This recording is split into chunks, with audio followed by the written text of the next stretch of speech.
আছি সৌদির দাম্মাম শহরে, দেখতে পাচ্ছেন এই যে খেজুর। আমরা এই মুহূর্তে কিন্তু সৌদির দাম্মাম শহরে আছি। এই যে সৌদির খেজুরগুলো আপনারা দেখতে পাচ্ছেন।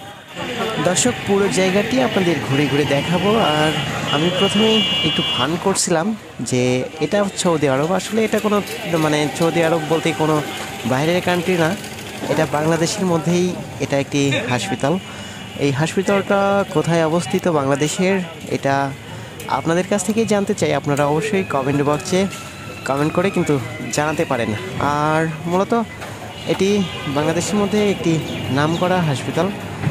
আমরা মূলত একসাথে 50 থেকে 60 জন ঘুরতে আসছিলাম, বলতে পিকনিকে আসছিলাম।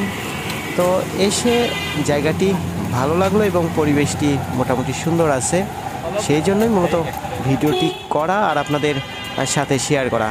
আপনারা কিন্তু অবশ্যই কমেন্ট করে জানাবেন এটা কোন জায়গা, আপনাদের যদি পরিচিত হয়ে থাকে আর কি।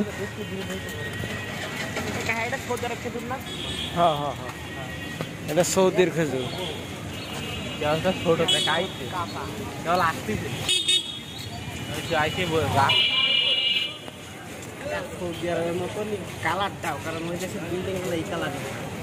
আসলে এই স্থানটির পরিবেশটা এতটাই সুন্দর, বলতে আমাদের সাথে যারা আসছিল অনেকেই কিন্তু এরকমটা বলছিল যে সৌদির মতোই আর কি দেখা যাচ্ছে। আসলে সৌদির মানে সৌদি আরবের যে খেজুর গাছগুলো আছে ঠিক ওই রকমই কয়েকটা খেজুর গাছ আমরা দেখছি, এই জন্য মূলত সৌদির কথা মনে পড়ছিল। তো এই ভিডিওতে আপনাদের মানে পুরো জায়গাটি দেখালাম এবং আপনাদের কাছ থেকেই আমরা কমেন্টে জানতে চাই যে আসলে এটা কোন জায়গা।